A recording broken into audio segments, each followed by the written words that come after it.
Darnell Vance froze. The screech of the subway train faded into a ghostly hum. In the middle of the crowded, dirty platform, a young girl in a tattered coat stood with her eyes closed. She was singing. The melody pierced through Darnell like a jagged blade. It was his mother's secret lullaby, a song she had composed only for him, a song that had never been written down or shared with a soul. Darnell's hand tightened around his leather briefcase until his knuckles turned white. He stepped closer, his breath coming in sharp, ragged gasps. Then he saw it. Around the girl's neck hung a small, rusted key, the exact same key Darnell had placed inside his mother's casket 10 years ago. How was this possible? What was she hiding in that bruised wooden box at her feet? Darnell stood paralyzed as the girl's voice drifted through the stale subway air. Every note was a ghost. Every lyric was a memory he had buried under $1 billion of success. He tried to speak, but his throat felt like it was filled with glass. He took another step, his polished shoes crunching on a discarded soda can. The noise was loud, but the girl didn't open her eyes. She kept singing, her small body swaying slightly, her hands trembling as they clutched the straps of a grimy wooden box. The rusted key around her neck caught the flickering overhead light. Darnell's mind raced. He remembered that key. He remembered the weight of it in his palm 10 years ago. He remembered placing it inside his mother's cold hands right before they closed the casket. It was supposed to be 6 feet underground. It was supposed to be gone forever. "Where did you get that?" Darnell finally managed to whisper. His voice was hoarse, barely audible over the distant rumble of an approaching train. The girl's eyes snapped open. They weren't the eyes of a scared child. They were deep dark and filled with a recognition that made Darnell's skin crawl. She didn't answer. Instead, she stopped singing mid-sentence, the silence hitting harder than the music. She looked at Darnell's expensive suit, then at his face, and her expression shifted from calm to absolute terror. She scrambled backward, nearly tripping over her own feet. Darnell reached out, not to grab hers, but to stop the world from spinning. "Wait. I just want to know about the song. And the key. Who gave them to you?" The girl didn't say a word. She snatched up the wooden box, clutching it to her chest as if it were made of gold. As she turned to run, a small piece of paper fluttered out from the side of the box. It landed near Darnell's feet, damp from the grime of the platform. Darnell didn't chase her. He couldn't. His legs felt like lead. He reached down and picked up the paper. It wasn't a note. It was a yellowed, torn photograph. On one side was his mother, younger than he ever remembered her, smiling at the camera. But it was the other side that made the blood drain from his face. Written in his mother's elegant, unmistakable handwriting were 5 words: "For the one I left." Darnell looked up, but the girl was gone, swallowed by the shadows of the tunnel.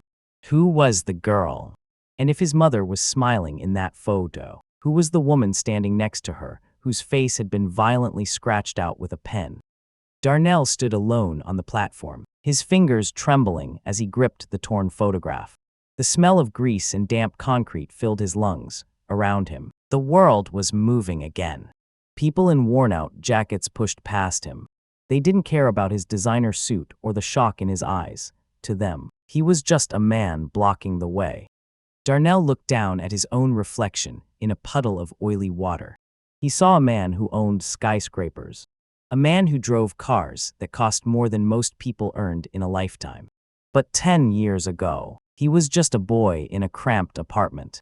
He was a boy who listened to that exact song to stop the hunger pains in his stomach. He looked toward the dark tunnel where the girl had disappeared. He didn't belong here. This was the place he had spent his whole life trying to escape. He reached into his pocket and pulled out a silk handkerchief. He wiped his hands, trying to rub away the grime of the subway. He wanted to leave. He wanted to go back to his glass office where everything made sense. But his mother's handwriting was screaming at him from that paper. "For the one I left." Darnell climbed the stairs out of the station. The cold New York wind hit his face. His black limousine was waiting at the curb. His driver, a man in a crisp uniform, stepped out and opened the door. "Is everything all right, Mr. Vance?" the driver asked, looking at Darnell's disheveled hair. Darnell didn't answer. He sat in the back seat, the leather smooth and cool. He stared at the scratched-out face in the photo. He realized something chilling. The scratches weren't old. They were fresh. The ink was dark and heavy, as if someone had tried to erase that woman only a few days ago. He pulled out his phone and made a call. "I need you to track a girl," Darnell said. His voice was cold now, the voice of a billionaire. "She's around 9 or 10. She sings in the subway, and she's carrying a wooden box." He paused, his eyes narrowing as he looked at the expensive watch on his wrist. "Find out where she goes when she leaves the station. I want to know who is teaching her things that should be dead." The car pulled away, leaving the slums behind. But as they drove, Darnell noticed a small, dirty handprint on the tinted window of his limousine. Someone had been watching the car. Someone who knew exactly when he would come out of that tunnel. Was the girl really alone? Or was he being hunted by a past he thought he had paid to disappear? Darnell sat in the back of the silent limousine. He held the photograph with trembling fingers. The black ink scratching out the woman's face was still shiny. It was fresh. Suddenly, his phone vibrated. It was a message from his head of security. A GPS coordinate and a single photo. The girl wasn't at the subway anymore. She was sitting on a porch in a part of town Darnell hadn't visited in a decade. He leaned forward. "Change of plans. Take me to 4th Street, now." The car moved through the rain-slicked streets. Darnell watched the city lights blur. He kept thinking about the key he had buried with his mother. He reached into his pocket and touched the silk handkerchief he used to pick up the girl's photo. His heart hammered against his ribs. When the car stopped, Darnell didn't wait for the driver. He stepped out into the mud. In front of him was a small, leaning house with a flickering porch light. The girl, Kiana, was sitting on the top step. She was holding the wooden box. But she wasn't alone. A woman stepped out from the shadows of the doorway. She was wearing an old, faded apron. Her hair was gray, and her back was bent from years of labor. Darnell stopped breathing. The woman looked up, and the porch light hit her face. It was Mrs. Ruby, the woman his mother had worked for when Darnell was a child. The woman he thought had died in a house fire years ago. Mrs. Ruby didn't look surprised. She looked tired. She patted Kiana's shoulder and looked directly at Darnell. "You finally heard the song, didn't you, Darnell?" she asked. Her voice was thin but steady. Darnell took a step back, his foot sinking into the wet earth. "How are you alive?" "My mother told me. She told me everyone was gone." Mrs. Ruby reached into her apron and pulled out a heavy, leather-bound book. She didn't open it. She just held it out. "Your mother told you a lot of things to keep you safe, son. But she left something behind that didn't belong to her." Suddenly, a black SUV pulled up behind Darnell's limo. 3 men in suits stepped out. They weren't Darnell's men. Kiana grabbed Mrs. Ruby's hand, her face turning pale. Darnell realized he hadn't just found a secret. He had led a predator straight to their door. Everything you thought you knew about Darnell's mother is about to change. If you want to see justice served for this family, please hit the like button and subscribe to follow the journey. By the way, where are you watching this from? Chicago, Johannesburg, or maybe London? We'd love to know. Stay tuned, because the real danger has just arrived. Darnell stood frozen as the 3 men stepped out of the black SUV. Their suits were sharp, but their eyes were cold and predatory. One of them adjusted a gold pin on his lapel, a symbol Darnell recognized instantly. It was the logo of his own family's investment firm. His stomach twisted. Why was his board of directors tracking a laundry worker and a little girl? "Darnell, step away from the porch," the light man said. His voice was smooth, like oil on waters. Darnell's blood boiled. He looked at Mrs. Ruby, then at Kiana, who was trembling so hard the wooden box rattled in her arms. "What is this?" Darnell shouted. He stepped between the men and the porch, his expensive shoes sinking deeper into the filth. "Who sent you?" Mrs. Ruby gripped the leather-bound book tighter. Her knuckles were scarred and swollen. "They've been waiting for you to find us, Darnell," she whispered. "They couldn't find the girl without you leading them here." The lead man took a step forward, ignoring Darnell's question. He looked at Kiana. "The girl has something that belongs to the Vance estate. Give us the box, and we can all leave this neighborhood." "The box belongs to my mother," Darnell yelled. He turned to Mrs. Ruby, his eyes wide with confusion and anger. "You said my mother left something behind. Was it the box? Why does my company want it?" Darnell reached out to take the box from Kiana, but Mrs. Ruby stepped in front of him. She didn't look at the men in suits. She looked only at Darnell.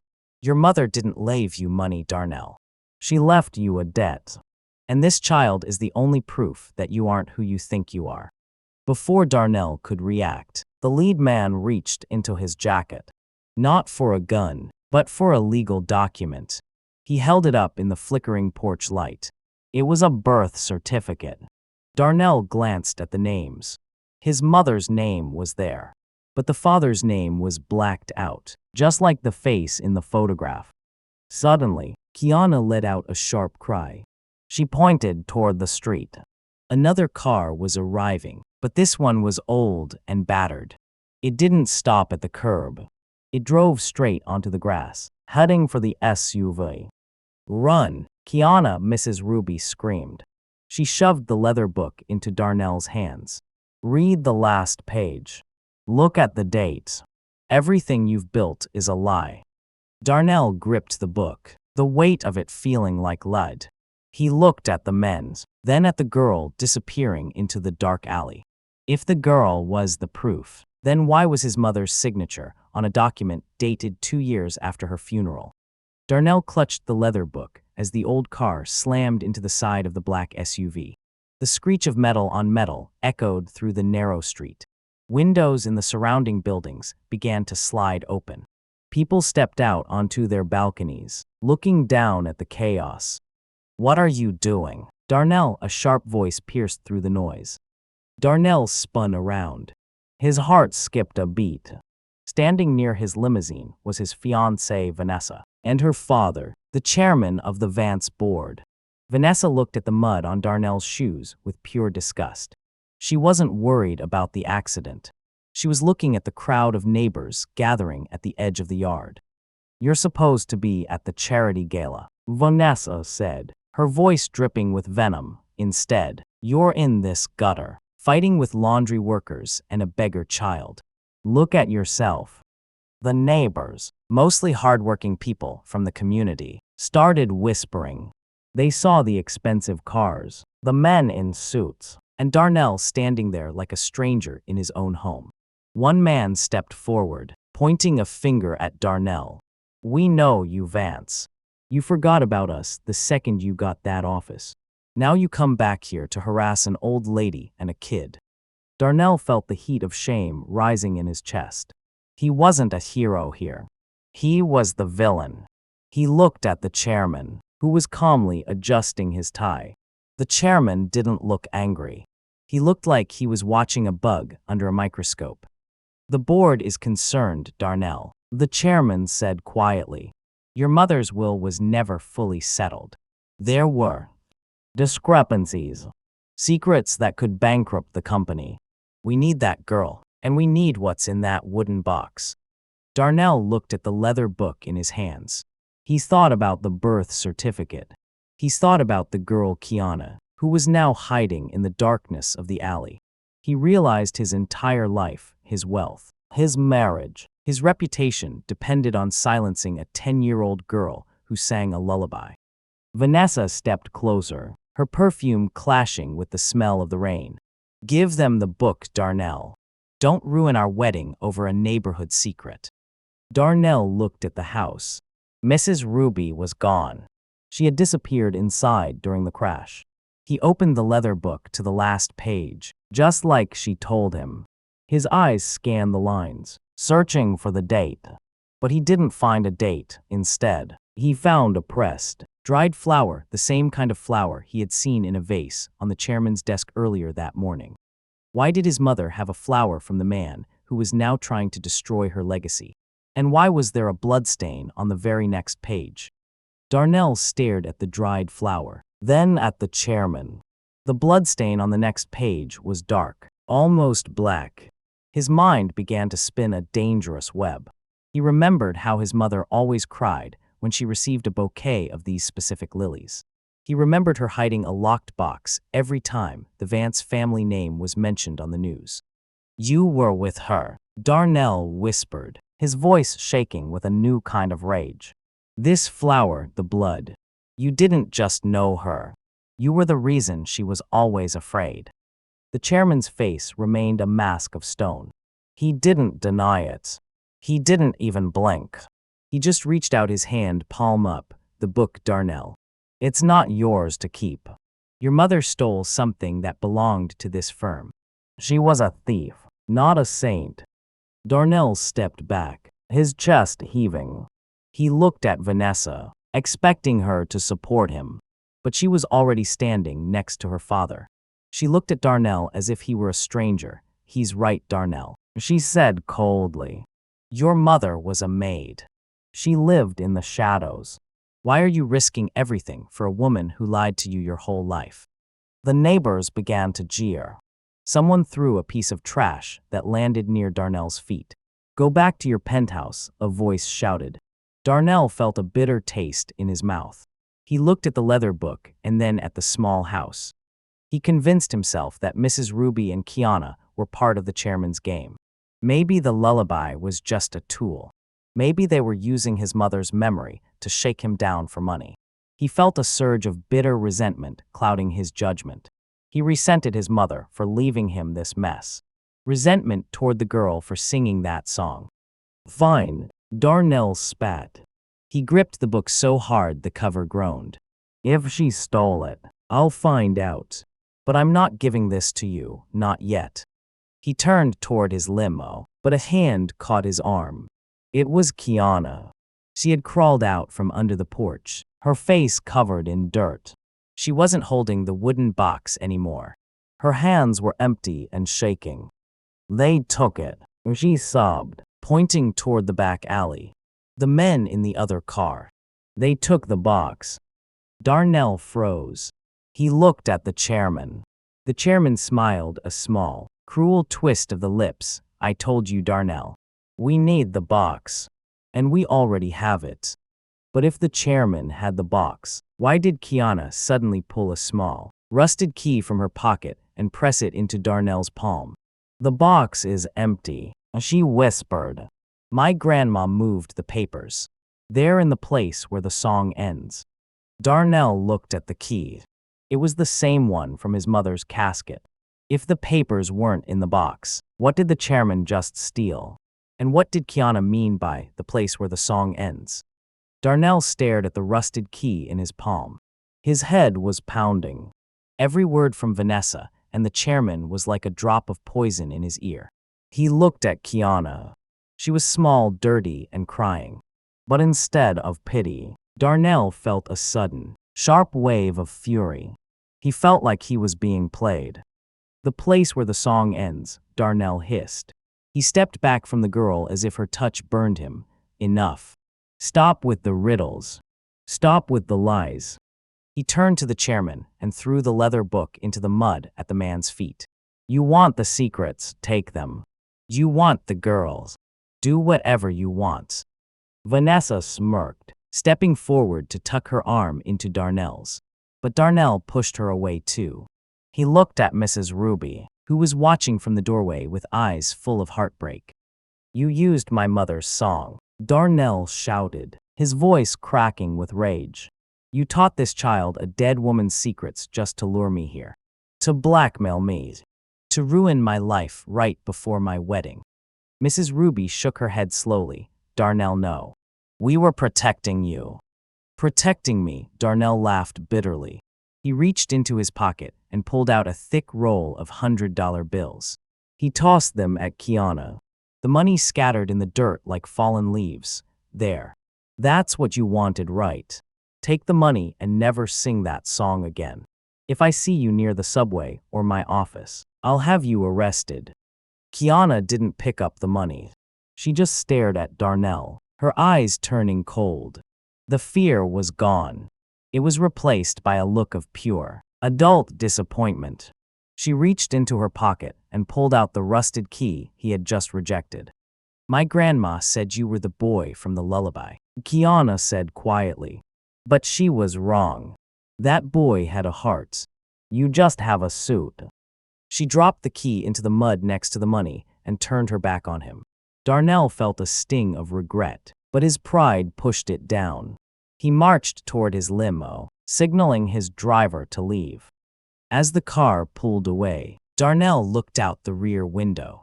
He saw the chairman's men picking up the leather book. He saw Vanessa laughing, but then he saw something that made his heart stop. A silver car, identical to the one his mother used to drive, pulled up behind the house. A woman stepped out. She was wearing the same coat Darnell had buried his mother in. She didn't look at the house. She looked directly into the camera of the limousine's rearview mirror and smiled. Was his mother really in that grave? Or had Darnell just handed her life's work to the man who killed her?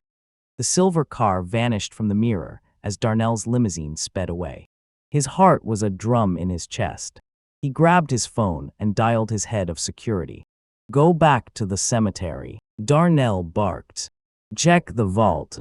Check the cameras. Tell me if my mother's casket has been touched. But the line went dead. Not just the call, but his entire phone. The screen turned black, then flickered with a single message: access revoked. Darnell stared at the device. Suddenly, the limousine began to slow down. It pulled over to the side of a deserted, industrial road. The partition glass slid down. His driver, a man who had worked for him for 5 years, didn't look back. Mr. Vance, I've been instructed to inform you that your position as CEO has been suspended, the driver said. His voice was flat. Your accounts are frozen. Your assets are under investigation. You are to exit the vehicle now. Darnell felt the world tilt. What? Who gave that order? The chairman. The driver didn't answer. He simply unlocked the doors. Darnell stepped out onto the cold, oily asphalt. His limo drove away, leaving him in the dark with nothing but the clothes on his back and the mud-stained photo in his pocket. He was a billionaire 60 seconds ago. Now, he was just a man standing in the rain. He began to walk, his pride crumbling with every step. He reached his penthouse an hour later, but his keycard didn't work. 2 security guards he had hired himself blocked the entrance. They didn't even look him in the eye. Orders from the board, sir, one said. You're no longer on the list. Darnell sat on the curb, his expensive suit soaked through. He reached into his pocket for a cigarette, but his fingers touched something else, a small, crumpled piece of paper he hadn't noticed before. He smoothed it out under a street lamp. It was a hospital receipt. It wasn't for his mother. It was for a blood transfusion, dated 6 months after her death. And the donor's name wasn't Mrs. Ruby or Kiana. The donor was Darnell himself. He stared at the paper, his breath hitching. He had never donated blood in his life. He had a phobia of needles. So who had used his name and his identity while he was grieving? And whose life had he unknowingly saved with blood he never gave? Darnell looked up as a heavy shadow fell over him. A tall man in a dark coat stood there, holding an umbrella. It was the chairman's light man, the one who had taken the leather book. He leaned down and whispered into Darnell's ear. You should have stayed in the subway, Darnell. Now, you're going to find out why your mother really chose to die. Darnell looked up at the man in the dark coat. The umbrella blocked the rain, but the cold inside Darnell only grew. My mother chose to die, he whispered. She was sick. The doctors said her heart just stopped. The man pulled a small digital recorder from his pocket and pressed play. A voice filled the air. It was faint. It was shaky. But Darnell knew it instantly. It was his mother. "I can't do it anymore, Silas," his mother's voice said through the speaker. "Darnell thinks I'm at the hospital for treatment. He doesn't know I'm selling the only thing I have left to keep him in that school. But the chairman, he wants the girl gone. He says she's a stain on the Vance name." Darnell felt a roar in his ears. Silas, the chairman's lead man, turned off the recording. "Your mother didn't have a heart condition, Darnell. She had a debt to the chairman's father. She was a surrogate for a child the Vance family wanted to erase. That child is Kiana's mother." The world seemed to stop spinning. Darnell stared at the hospital receipt in his hand. The blood transfusion, his name, the donor. Darnell gasped. "I never gave blood. My mother. She used my medical ID. She was giving her own blood to save Kiana's mother while she was dying of exhaustion." Silas nodded slowly. "Your mother knew if you found out you had a sister, you would give up the Vance fortune to protect her. So she made a deal. She would go to her grave in silence if the chairman promised to let you succeed. But Kiana is singing the song," Darnell said, his voice cracking. "My mother's secret song. Because your mother didn't die in that hospital, Darnell," Silas said, leaning closer. "Look at the date on the blood receipt again. Not the year, the time." Darnell looked, 11:45 p.m. The exact time he was told his mother passed away. But the donation happened 10 miles away from the hospital. "She traded her life's freedom for yours," Silas whispered. "She's been living in that basement with Mrs. Ruby for 10 years. Watching you from the subway. Making sure you stayed a billionaire." Darnell grabbed Silas by the collar. "Where is she? If she's alive, why did Kiana say they took the box? Why was there blood in the book?" Silas looked toward a black car idling at the end of the street. "The chairman found out she was still alive this morning. The blood in that book isn't 10 years old, Darnell. It's from this morning." Darnell's heart shattered. He looked at the rusted key still tucked in his sleeve. If his mother was alive this morning, where was she now? And why was the chairman's car suddenly speeding toward the city docks? Darnell stood frozen as the realization hit him like a physical blow. The rain felt like needles on his skin. He looked at his hands, the hands of a billionaire, clean and soft. Meanwhile, his mother had spent 10 years in the shadows, bleeding in silence just to keep his world turning. He remembered the money he had thrown in the mud. He remembered calling Kiana a liar. Every insult he had spat at Mrs. Ruby felt like a hot coal in his throat. He didn't wait for Silas to finish. Darnell turned and began to run. He didn't care about his ruined suit or the cold. He ran back toward the subway station, his lungs burning. He reached the platform where he first saw the girl. It was empty now, smelling of old grease and broken dreams. Darnell knelt in the very spot where Kiana had stood. He searched the ground, his fingers clawing at the grimy tiles. There, wedged in a crack near the tracks, was a single, crumpled $100 bill, the one he had tossed with such contempt. He smoothed it out, tears finally blurring his vision. "I'm sorry," he whispered into the dark tunnel. "I'm so sorry." He stood up, his gaze hardening. He wasn't the CEO of Vance anymore. He was a son who had lost his way. He pulled the rusted key from his sleeve and gripped it until it cut into his palm. "The place where the song ends," he repeated. He remembered the final verse of the lullaby. It wasn't about sleeping. It was about a lighthouse by the shore. His mother used to take him to an old, abandoned pier when he was 5. It was the only place they ever felt free. Darnell scrambled out of the station and flagged down a beat-up yellow taxi. He didn't have his gold card. He pulled the crumpled $100 bill from his pocket. "The North Docks," he told the driver. "And don't stop for anything." As the taxi tore through the city, Darnell opened the leather book Silas had returned to him. He skipped to the very back, past the bloodstains. He found a small hidden pocket in the binding. Inside was a tiny, hand-drawn map and a lock of hair tied with a blue ribbon. But as he looked closer at the map, he realized something terrifying. The pier wasn't a meeting place. It was a disposal site for the company's chemical waste. Why would his mother lead him to a place that was literally toxic? Suddenly, a loud thud echoed from the trunk of the taxi. The driver's eyes met Darnell's in the rearview mirror. They weren't the eyes of a stranger. "You're late, Darnell," the driver said, his voice a low growl. "She's already in the water." The taxi screeched to a halt at the edge of the abandoned pier. Darnell didn't wait for the driver to speak again. He kicked the door open and lunged toward the dark water. The smell of salt and rotten wood filled his lungs. "Mother," he screamed, his voice breaking against the wind. He saw a figure near the end of the dock. It was the chairman. He was standing calmly, holding a heavy iron chain. The other end of the chain disappeared into the churning black waves next to him. Mrs. Ruby was on her knees, her face bruised and her clothes torn.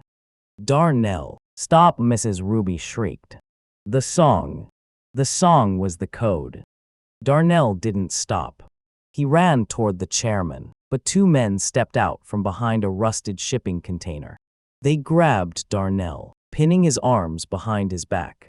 The chairman looked at Darnell with a cold, pitying smile. He tossed a heavy, metal briefcase into the water.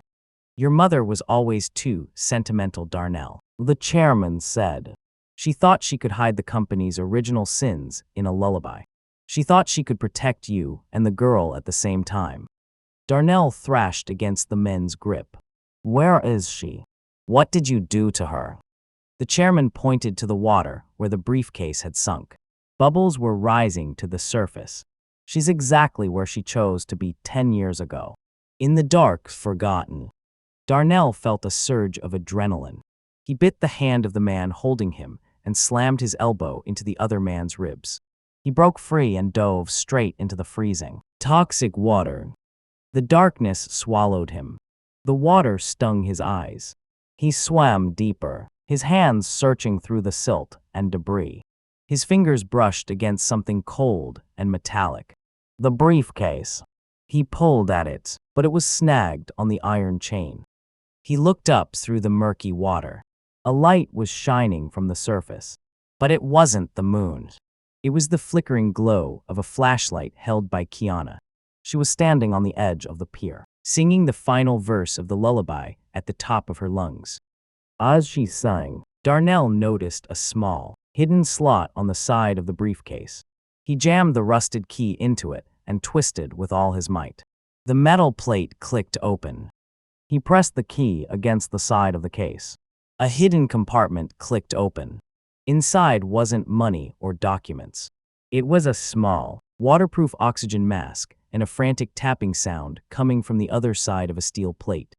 Darnell's lungs were screaming for air, but he stayed. He pulled the plate back with all his strength. A hand reached out and grabbed his.